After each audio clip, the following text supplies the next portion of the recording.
Here in Luke 6 now, I'll split it in three. I'll take up verses 1 to 16 here. One Sabbath, Jesus was going through the grain fields, and his disciples began to pick some heads of grain, rub them in their hands, and eat the kernel. Some of the Pharisees asked, "Why are you doing what is unlawful for the Sabbath?"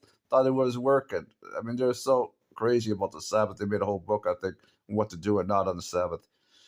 Jesus answered them, "Have you never read what King David did when he and his companions were hungry? He entered the house of God, and it was an emergency, and taking the consecrated bread, he ate what is lawful only for the priest to eat. And he also gave some to his companions. Then Jesus said to them, the Son of Man, which is him, is Lord of the Sabbath," meaning God's greater than the Sabbath, right? On the Sabbath day, he went, Jesus, into the synagogue and was teaching, and a man was there whose right hand was shriveled.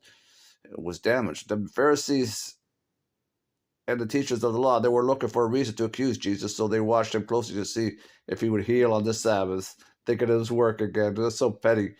But Jesus knew what they were thinking and said to the man who with a shriveled hand, "Get up and stand in front of everyone." So he got up and stood there. Then Jesus said to them all, especially the Pharisees, "I ask you, which is lawful on the Sabbath, to do good or to do evil, to save life or to destroy it?" Or to destroy it. He looked around at them all and then said to the man, "Stretch out your hand," who had the shriveled hand. He did so, and his hand was completely restored. But the Pharisees and teachers of the law were furious and began to discuss with one another what they might do to Jesus.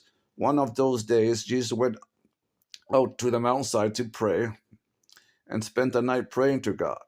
When morning came, because he's going to call his 12 apostles out of the disciples.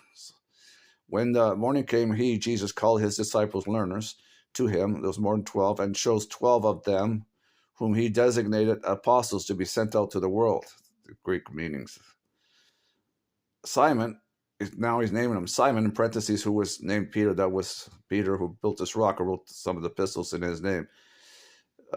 His brother Andrew, James, John, Philip, Bartholomew, Matthew, Thomas, James, son of Alphaeus, Simon, who was called a zealot, Judas, two Judases, Judas, the 11th son of James, and Judas Iscariot, who became a traitor. That's the 12 of them.